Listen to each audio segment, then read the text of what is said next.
watching the various clips that preceded the Spike tribute, I was immediately reminded of the magic of cinema. And speaking of the magic of cinema, my friend, colleague, Spike Lee has been sharing magic with us, with audiences, since, I don't know, Joe's Bed-Stuy Barbershop, going all the way back.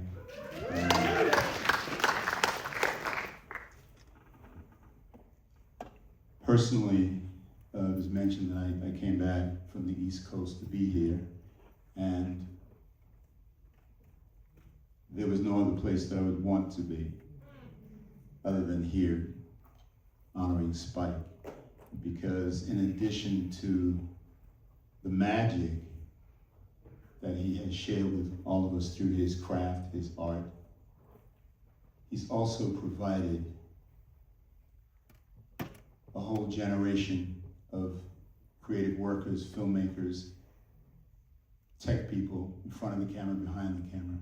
He's made it possible for so many, thousands of creatives to work as a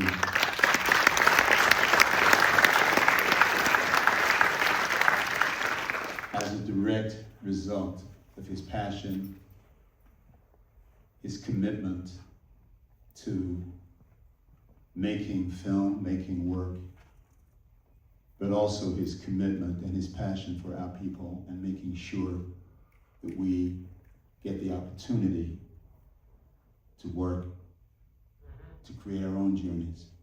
And I am the direct recipient of that, having worked in 4 films with Spike. So,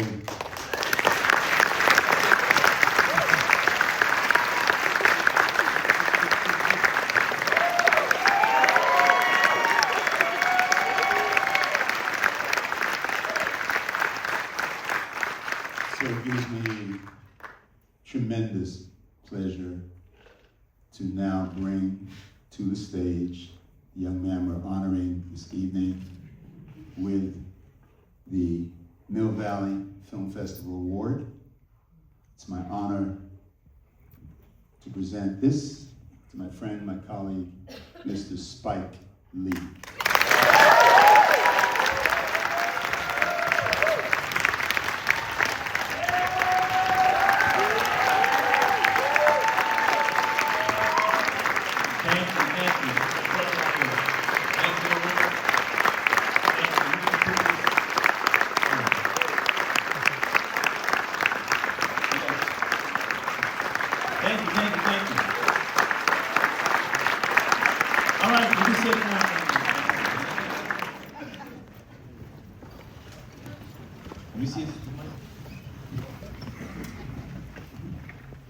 What are these 2 colors?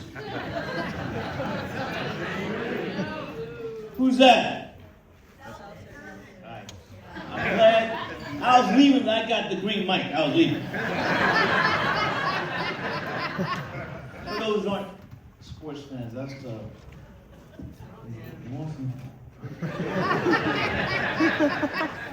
But I'm glad to be my first time here, hopefully not the last. I've heard about this festival, but I'm glad I'm here. A great, great honor. And to have my brother here to be with me, to bring in here is a blessing. So you saw a glimpse of the work. The first clip was from She's Gonna Have It. Yeah.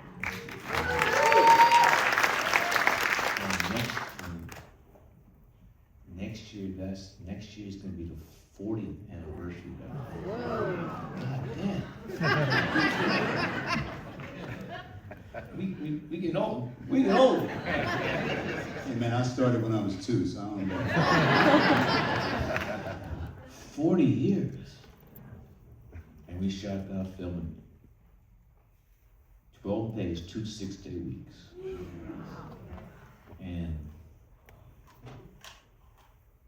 one of the best moves I made was that Mars wore Air Jordans. And you know what? The biggest regret was I had 2 offers. Stock and Nike. And cash. Take the stock. Remember that song? If I could turn back the hands of time. But from that, there's been a great relationship with the GOAT. I'm not getting in debate here about who's the best, but I'm saying I'm going with my man, Michael, who was born in Fort Greene, Brooklyn, New York. So I'm going with Mike.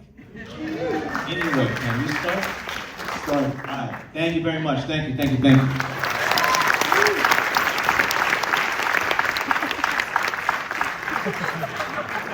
We gotta go.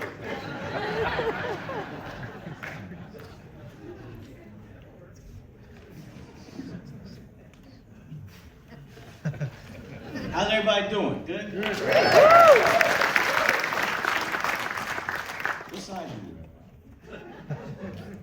8. Stop lying!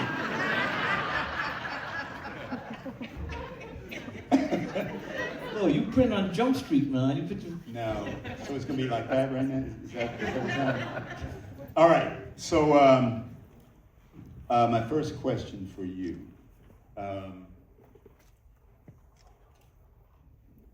After all these years, are you still in love with filmmaking, and why? To the day I die. Yeah. Thank you for that being the lead-up question for this talk. You know, here's what we understand now. This is my brother right here. So we're having a conversation. You're not even in the room. We don't even see you here. We're just talking. So we gotta listen. You know, this is like 2 brothers, 2 black men, gone through it, and we're just vibing. So what was the question again? The question is, are you still in love with filmmaking? Yes. And why? Repeat the first question. Just 2 questions here. Yes. Repeat the first question for the First audience. question is, are you still in love with filmmaking now? Not why, not just the first question. No, and the reason for the question, you know what?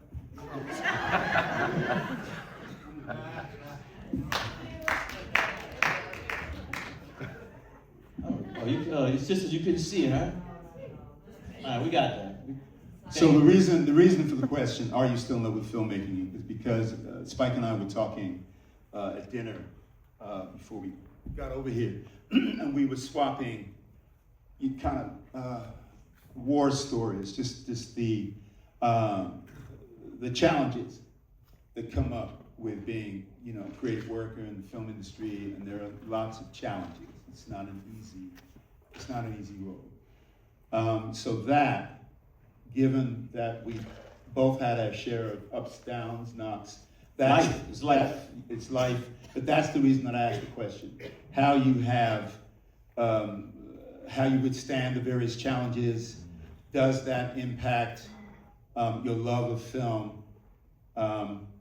That's why I asked the question: are you still in love with it at this stage of your life and your career? And my answer is this. I told you already at dinner, so I said you set me up. And my answer is the Pope Catholic? Whoa, let me finish. I gotta run here. Is the Pope Catholic? Can I talk? No. Yes or no? Yes, brother, yes. Did he go to Villanova? The Knicks had 3 players from Villanova. And I continue. This is from the film. Is James Brown? Is Barry White? Is Al Green? Is Aretha Franklin? Is Prince Purple? Is Stevie Wonder? Here's the one that's gonna kill him. Is Delroy Lindo a great actor? Oh, you didn't think that was coming? I just told you that.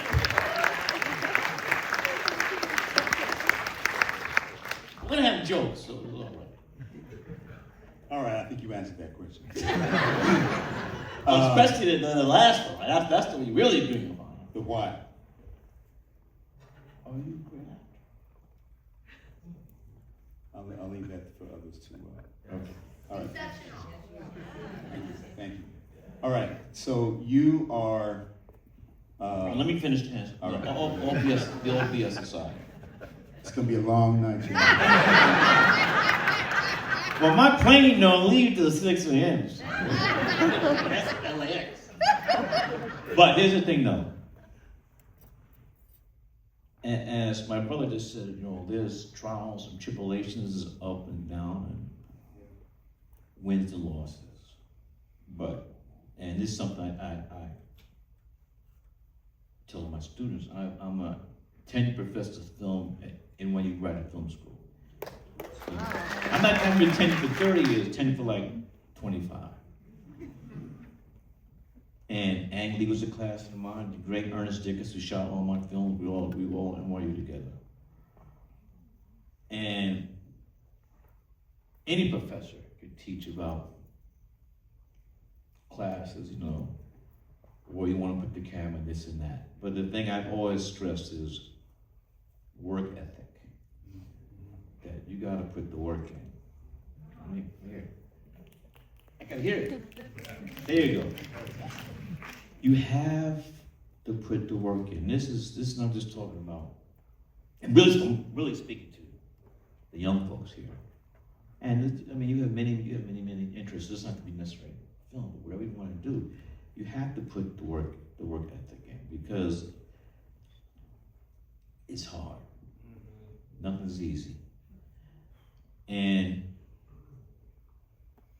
when you see someone who works hard, is dedicated, you'll do what you can to make that person succeed. Not that you can do it for everybody, but you get extra spark when someone's really working hard. And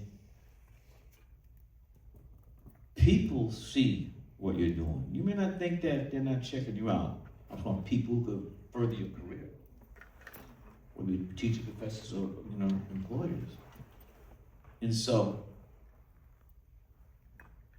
someone who works hard, has work ethic, has a greater chance of succeeding in anything that you're doing. And I could look at somebody and say, I'm praying for them, but I'm not betting the house. So it's really work ethic. And then, to answer your question,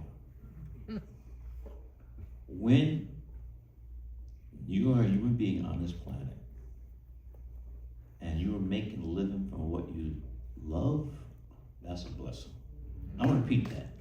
If you're a human being on this planet and you can make a living for the thing you love, that's a blessing. Because it's sad but true, the majority of people on this planet, go to their grave, haven't worked their job, they love. But look, they're going to keep the roof over their heads and food on the table and clothes on the family's back. But I've seen it again, You can see a look on people's face, like, I'm not saying this fault, bad breaks here and there. But the opposite is, you could see on the opposite, other end of the spectrums. Look at their face is beaming, because they have an occupation that they love. Yeah. So I'm lucky. I did not go out of the crib and want to be a filmmaker. You say you did not? Did not. I want to play second base for the New York Mets. But genetics conspired. I was like the rah-rah leader, light hitting, good fielding, second baseman. The rah-rah guy. That's where my love of sports precedes cinema, way. So, to answer your question again, I say my prayers and blessings before I go to bed every night. Because it can go this way or that way. And this is called your demonstration. Several times in my life where I have 2 feet on the ground and one step when we would have been like, wah, wah. And then Spirit said, put that other motherfucker down there. And then happened more than once. And that wasn't no luck stuff. It was like Spirit, whatever you want to call it. Say, do not take that step. This was the leg that's in the air. Ready? Yeah. Maybe a fatal step. Pull me back.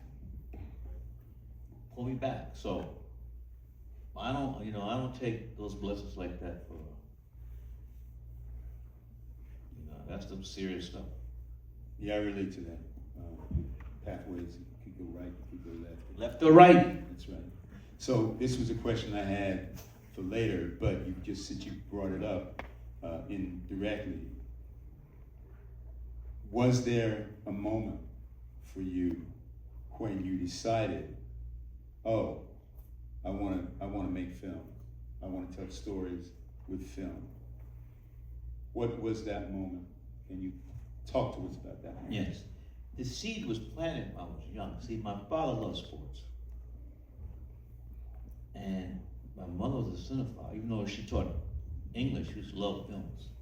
And my father hated Hollywood films. Hated Hollywood films? Films in general. Like, we watch sports together on TV, but hated it. So I'm the eldest of 5, so I watched my mother's movie dates.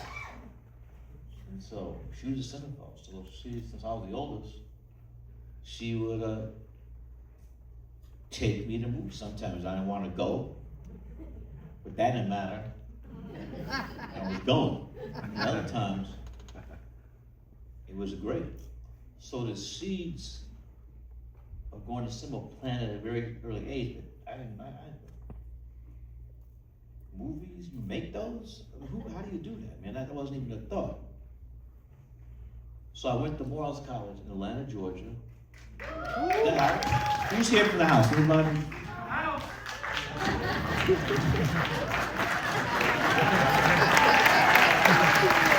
The house, anyway. What class are you? What class? All 3. All right. Oh, where's Spelman? 87, all right. So those don't know, these are 2 historic black colleges. They're across the street from each other in Atlanta, Georgia. So my father went to Morehouse. So my father was a freshman. Dr. Martin Luther King was a senior. And Martin Luther King, the third in our class, was class 79. And also my mother and grandmother went to Spelman. So we were educated black folks. Educated. But my first 2 years at Morehouse, the first semester of my sophomore year, my mother died. In fact, you saw the clip from Crooklyn. Crooklyn is a semi-autobiographical film. My brother right here played my father, right here, Crooklyn. So I was really messed up when my mother died. So this summer, this is a key. The summer 1977, school ended. Went back to Brooklyn for the summer. And New York City was broke. It's a famous, you go Google it, it's a famous New York Daily News front page that said, Ford, the city is present for. Ford, the city dropped dead. New York City was broke. So there were no summer jobs. have a friend, her name is Vieta Johnson. Very smart. She went to Stuyvesant High School. There's 3 public high schools in Stuyvesant, Science, Bronx Science. What's the other one? What? Yeah, Brooklyn Tech. Brooklyn Tech's my block anyway. You have to take a test to get either the Science, Stuyvesant, Tech. Brooklyn Tech was the last one. So came back to New York. I was hoping to get a summer job. There were no jobs. So Vieta was very, very smart. And she lived in University Tower, which was right next to, it's on the other side of Forkland Park, this Forkland Road. And so this day changed my life. The whole summer up to that point, we were just playing Stratomatic baseball on our stoop. And this day, I'm not trying to, this was a typical day of my life. I went to said, let me see what Vieta's doing. I was tired of playing Stratomatic. You ever play the older guys? You ever play Stratomatic baseball? Good. My team was the 1953 Brooklyn Dodgers. Anyway, I went to see Vieta. And I rang the bell. She said, come on up. So she was studying some tests. She was very smart. Went to Princeton undergrad, Harvard Law. She's been teaching Chicago. I mean, we knew she was a star right there. And all she ran track. So I said, let me go see what Vieta's doing. So she says, come on up. And she's studying for some test. And the cat, I don't know what it was, but anyway. And we're sitting there in her living room, and there's a box. So what's in that box? Oh, it's a Super 8 camera. So what's in the other box? Well, that's the cartridge for the Super 8 camera. So you can have it. So my father gave it to me, but yeah, you take it. And I thought about this. I didn't go see Vieta that day. So that's not some happenstance. That day changed my life. So now, I have something to do. I'm playing fucking Stratomatic baseball. So I was just filming stuff. So 77 was the first summer disco in New York. So every weekend there was a block party. The DJs were hooking up the turntables and the speakers to the street lamps, the dance was the hustles anyway. And then the blackout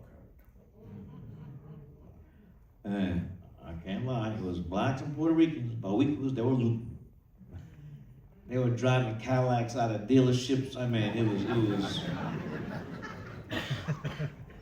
was bananas.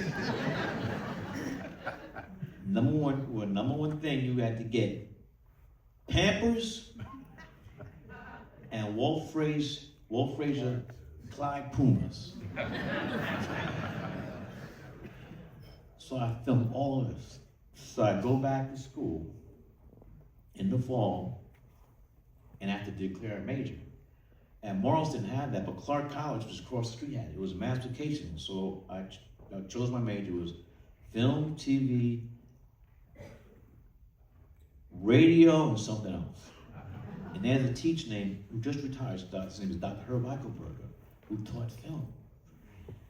So I told him I shot this stuff this summer, but I don't know how to do it. He said, you should make a documentary out of it. And so I did. And even 2 or 3 days a week, when he wasn't even working, he would come in to the school, or to the lab and open up so I could work on it. And then second semester, What was the documentary? What was the subject of the documentary? That summer. That summer? Yeah. The title's called Last Hustle in Brooklyn. And I showed it to my class, and that's when I decided what I want to do. So I finished school, graduated 1979, a mass communication major, and I wanted to go to film school. So I applied to AFI and USC, and At that time, I know what it is now, but at that time, you had to get an astronomical score on the GRE. And I didn't get the astronomical score. It's been proven that standardized testing can be biased. But thank you, Jesus, for NYU. Because you don't have to take a GRE. You don't have to take a standardized test. All I do is submit a creative portfolio. And I submitted some photographs, some writing, and the film, I got it. But, you know, it wasn't a straight path. And if I did not go see Yetta Johnson that day, I would not be here. Wow. We would never heard of Spike Lee. And I think about it, man. It's like sometimes I don't want to think about it because it's scary. Like if that, I definitely would not met my wife. That's for sure.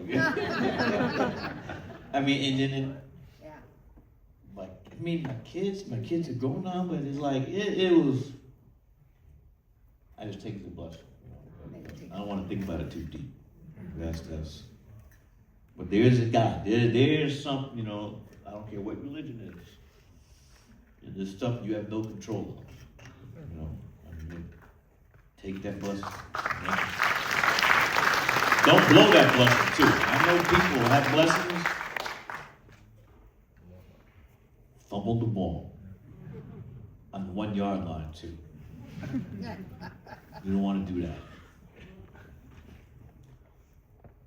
In your career, you have written, directed material. You have also directed material that others have written. What is the difference in your process, or is there a difference in your process? Is there a difference in the way that you approach material that you have written, that you're about to direct, compared to when you're directing material that somebody else has written? There's really not a different approach for the stuff I have to do when I write. I'm gonna make sure I have that stuff when I have a project I did not write. So either way, it's gonna be a Spike Lee joke, you know. So and also not to do something totally foreign that I know nothing about. So it's familiar, has to be familiar, you know, and also what my likes are and the stories I'm trying to tell at that particular time. Right. So I'm going to talk a little bit about my own relationship to Spike, and that will. And there's a question born of my relationship with my working relationship with Spike. From the so Malcolm X was the first film we did together, and Hold on. West Indian Archie right here. Come on now. So when I'm recounting my experience with Spike, and I go back to Malcolm X, and one of the things that I always say is he had a regard for me creatively, and he trusted me as an actor. So my question, and I'll tell the Malcolm X story in a second. Yeah. But my question for you is, how do you deduce, you've come into contact with a lot of actors. All of those actors have different strengths, weaknesses, etc. How long does it take you to decide, okay, I can trust this actor, and I can give this actor, male or female, a certain amount of latitude with the material because I trust how they are going to handle my material? Well, I've seen the work they've done before. So you make, okay. That helps a lot. I saw you on Broadway. That guy, you got the role. I mean, when I saw you on Broadway, I said, who's this? It might be a play, it might be a short film or a feature film, but as a director, I approach my directors as I'm a scout. I'm the head scout of the team. I know what positions we gotta fill. I know where we're weak at and where I'm strong. And also, it's very important.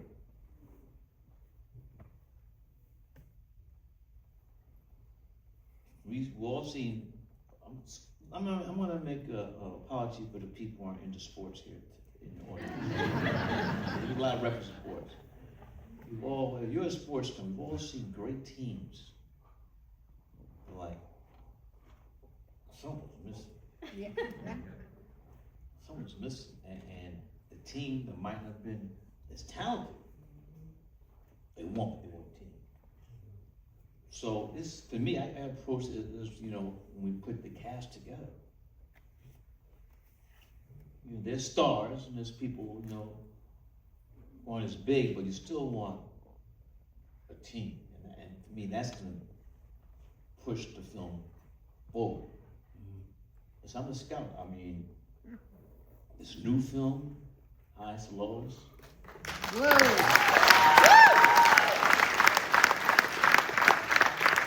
Several people, I'm not gonna say I found them or discovered them, but I hit them on Instagram. Ayanna Lee, who sings the song in the film, I hit her on Instagram, on several other people in the film. And this is one of the good things about technology is back in the day, people, you were in the hinterlands, you had to move to LA, New York to get a shot, but people like David Byrne and Madonna and other people who were able to come to New York and live in Lower East Side for $50 a month for rent. Today, she. But technology, is for people, young artists, is great. And I've always had thinking that I want to Do the Right Thing was Rosie Perez's first film. Martin Harris's first film. I mean, there's so many people that, their first film was a Spike Lee joint. And it's great when you get, they're new, they're talented, but still not so much that, they could start asking for crazy shit. So I approached as a team. As a team, I'm the manager, I'm the general manager, I'm the owner. And this is what we're gonna do. So, Malcolm X. You can tell a story? I'm gonna tell a story. Not the one we were talking about at dinner, I'm gonna tell you. So we were on a panel many years ago in New York, and somebody was complimenting me on West Indian Archie, and they said to me, how did you approach the material? That was the question. How did you approach working on this film? And I told the following story. So I was working on a film. I worked as a New York City-based theater actor for the first 10 years of my career. I did a couple of small things in film, but essentially I was a theater actor. Spike sees me on Broadway in a brilliant August Wilson play called Joe Turner's Come and Gone. So I get a call. My then agent, who says Spike wants you to come and audition for a film he's doing called Do the Right Thing. And I don't know if you remember. Keep going. In those days, you didn't get the whole script. You got sides, just sections, scenes that you were going to be asked to audition for. And I looked at the sides and I graciously declined. What role was it for? It was for one of the three, Oh, the Greek cornerman. chorus, the cornerman, Cornerman. yeah. So I graciously declined. Thank God, Spike came back to me a couple years later when he was casting Malcolm X. Yeah, I forgot about the other.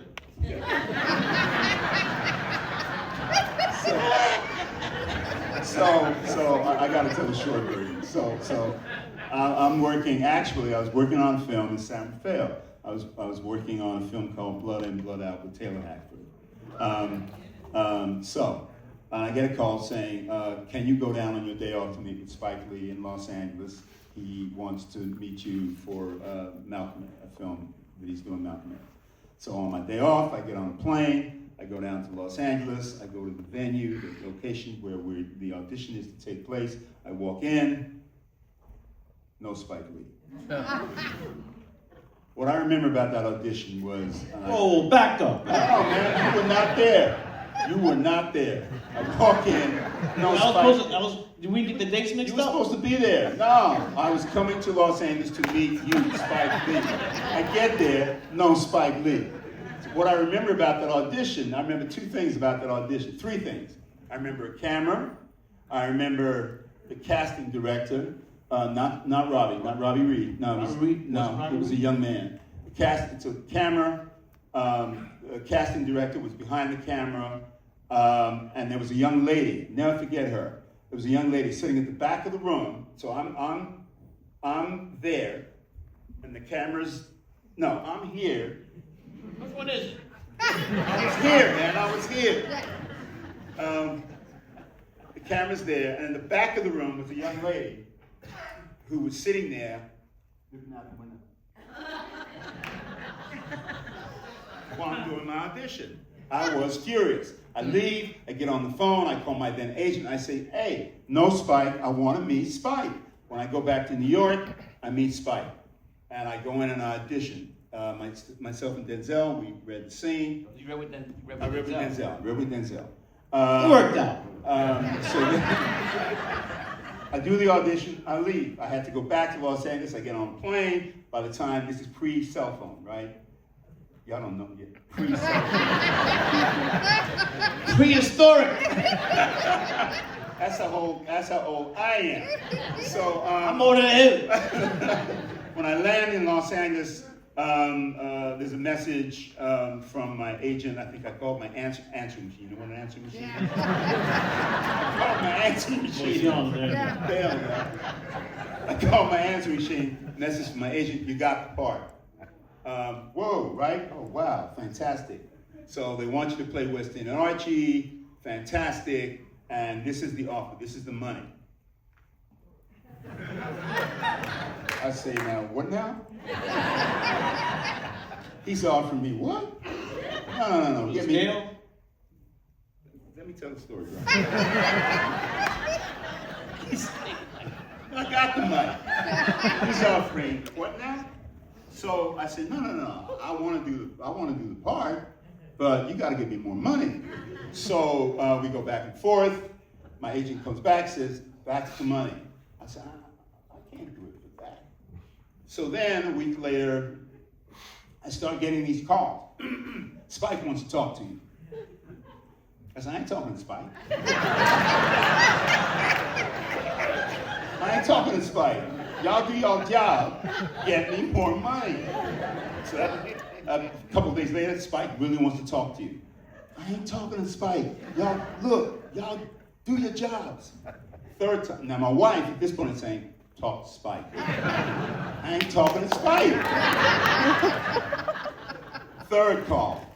Spike really wants to talk. I'm not talking to Spike. It was a Friday afternoon. I'm up in the Hollywood Hills. We were visiting some friends in the Hollywood Hills by the pool, hanging out at the pool in the Hollywood Hills. I get a call from my then agent. The offer has been rescinded. Gangster. Hey.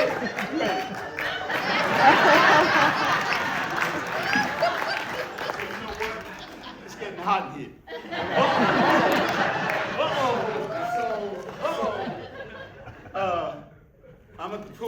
blah, blah, the offer's been rescinded. My wife says, when I came back into the room, I was brave. She said, what happened? I said, they pulled the offer. Of course, I told you to talk this. All right. I get the number for John Killick, Spike's producer. I call John. I say, John. He said, no, man, Spike was trying to get a hold of you, and you weren't responding. Well, can I talk to Spike?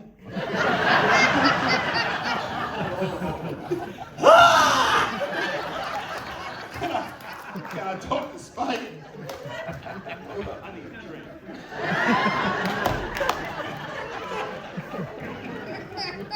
Both of us. No, you can't talk to Spike because we've offered the part to somebody else. So I said, well, who? We've offered it to Sidney. They'd offered it to Sidney Poitier. What? Oh, I remember that. Yeah. Well, maybe John was bullshitting me. That's what he said. We've offered it to Sidney. So two things at that point. Two things. I had auditioned for a film called Sneakers a week or so prior, and I knew Sidney was doing that film. But more to the point, at that point, I knew West Indian Archie was my part. Now, much respect to Sidney, God rest his soul. Amen. But I just felt like that was my part. So Friday night, I'm going back. My father-in-law was in the hospital. We fly to Philly. Prayer circle. We're calling him West Indian Archie. Sunday evening, living in Englewood, New Jersey. My phone rings Sunday evening. Spike. I said, Spike, man. He said, man, I was trying to get a hold of you, man. He said, okay, Sidney has the script. Sidney has the weekend to let us know if he will do it. If he does it, if he doesn't, you're in. It's okay. So Sunday evening, Monday during the daytime, prayer circle. Monday evening, phone rings. It was a hardline phone. Pick it up. Right. So Sunday evening, my phone rings. Spike says, you're in. So the answer to the question, how did you approach Malcolm X? This is how I approached it.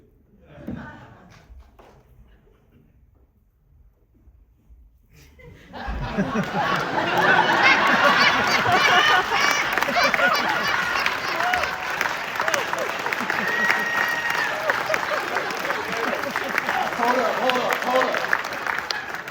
And the audio was, please, Spike, please.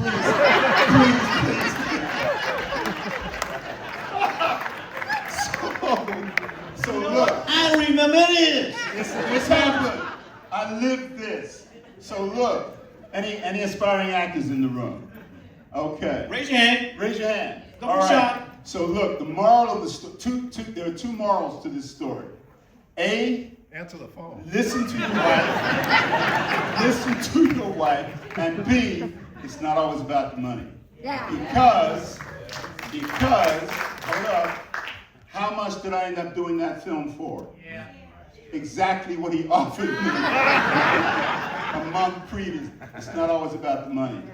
Had I not done, we talked about this, had I not done Malcolm X, Spike would not have offered me Crooklyn the following summer, and the summer after that, he would not have offered me Clockers.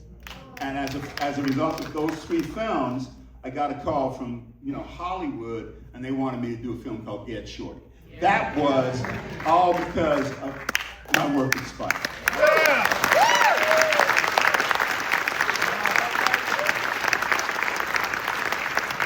All right. Now we got that out of the way. Are there any moments in the films that you have directed, any scenes, any moments, that if you could do a do-over, if you had it to do again, you would shoot any differently? I don't really, that's a very good question. There's no, and this, you know, first of all, I never had the budget to go back and reshoot something. Yeah. So, I've had a great team of editors over the years, and the main guy is Barry Alexander Brown. So he's bailed me out several times. Barry cut, my first film he cut for me was School Days, and the left of this one is too, so Do the Right Thing, Malcolm X, Barry cut those. So editors have saved many a film for a director.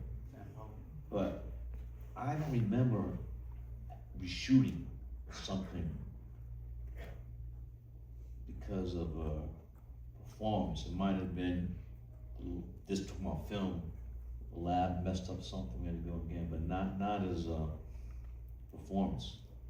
And that was my mindset. We had to move forward and do what we can in the editing room to make it work.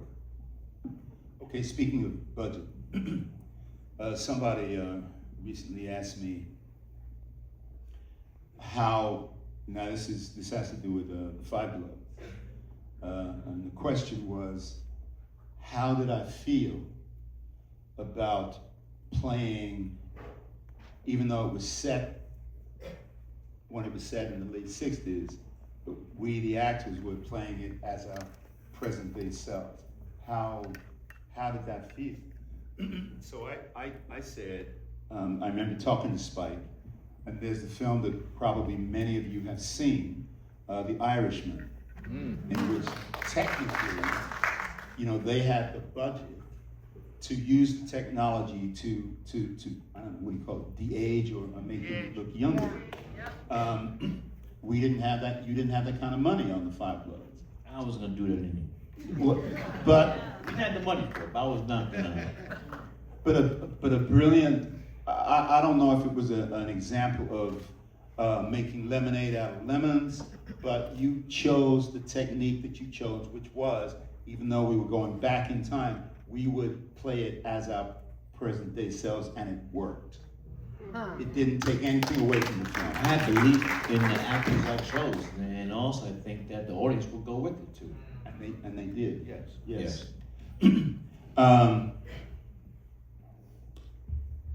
At this stage in your career,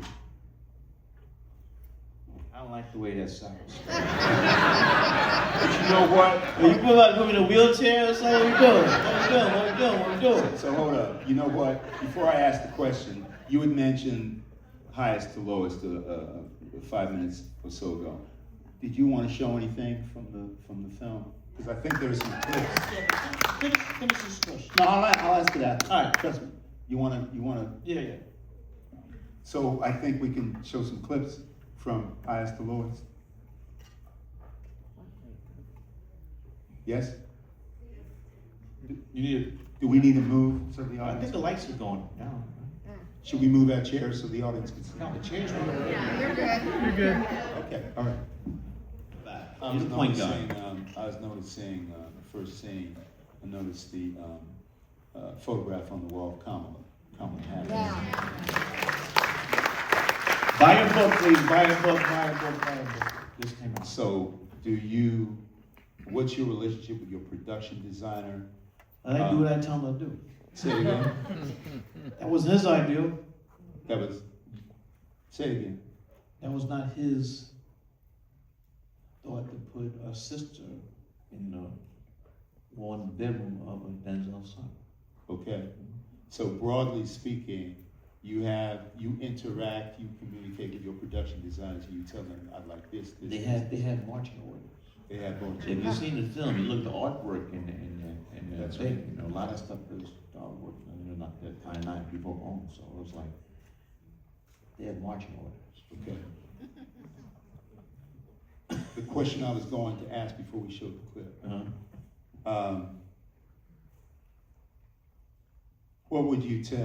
What advice would you give to 21-year-old Spike Lee?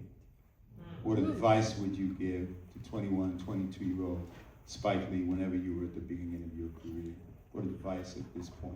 That's a very good question. I'm smart, man. That's why you've been in the joints.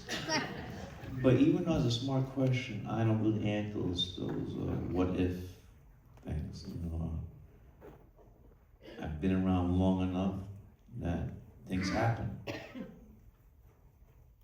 and I don't question. You know, so I can't go back in time. So it doesn't. I'm just. I'm only speaking for myself. It doesn't do me any good. But wallow. Oh, I shouldn't do that. You know. And I made bad choices. But you learn from bad choices. Like, there's a kick when you're going back in time to change shit. You know, excuse my language. I know you don't hear foul language. It does for me also. I like to stress this again. The stuff I'm saying, I'm not saying it, you gotta do what you gotta do, but for me, I'm speaking for myself. It's been really, and also with the young minds audience, you know. I don't want to go home and say, Spike says, No, you make up your own minds. So I don't really answer those what if questions. All right, last question. Denzel came on the screen and you and I were talking before, before we came here. 5 films with Spike. In order. Five films with Mo Better Blues. Malcolm. He Got Game. Inside Man. And there's this thing that's crazy. Denzel and I did not know that Inside Man was 19 years ago. Between Inside Man and Highs and Lows. But journalists pointed out when we were doing interviews for this, press for this film, we did not know 19 years had passed. Didn't know. Denzel, 5 films. You and I were speaking before dinner. You and I had done 4 films, and it was actually 23 years between Clockers and Five Bloods. Here's my question: for actors, How long was it? Clockers was 1996, and Five Bloods was 2020. So that's 24 years. But here's my question. Yeah, right. Here's my question: for actors that you have worked with numerous times, more than 1 time, 2 times, 3 times, when they are on your set, do the actors that you are particularly familiar with, do they surprise you in their work? The ones we were. The ones that you've more than once? Yes. Yeah. Oh yeah, that's why they came back. And I got a better answer. You deserve, an audience deserves a better answer to that. So I found, and I'm just speaking for myself, the relationships I have that have flourished are based upon love and trust. I'm gonna repeat that. I'm gonna flip it. Trust and love. Because if that is the foundation, it's rock solid. Rock solid. Because whatever happens with the foundation, it's like building a home, a house, whatever it is. If you have the foundation, wow. And that's it, you know. And you know it, man, you know. Just love and trust and love. Because that could get you over anything that happens, you know. The bumps in the road, you know, whatever happens, you know, some bullshit. But the foundation is there, it's strong. And it gets you over the rough waters. I want to, as we're closing this, I really want to mention again, because it's so significant. Yeah, Spike and I did an interview together many years ago, and one of the critics said, called me obsequious. They said the obsequious Delroy Lindo. What was the word? Obsequious. What does that mean? It means I was spy. You know, I was Yeah. groveling. Yeah. I've been called a lot of things in my life, but obsequious. But anyhow, this may be an obsequious-esque question, but obsequious-esque comment. I want to once again acknowledge not only the breadth, the depth, the magnitude of this man's work, but I also need to acknowledge that he has put so many people to work in front of and behind the cameras. And on many levels, the people that Spike has put to work behind the cameras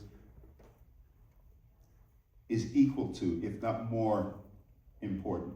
Yeah. Because the technicians of color in this industry, unless somebody selects them and says, come and work with me, we don't get the shot.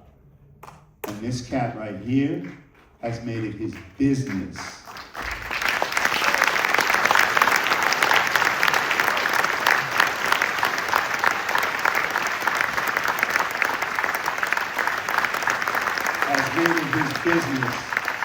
to do everything within his power to give us the shot. So thank you, Spike Lee.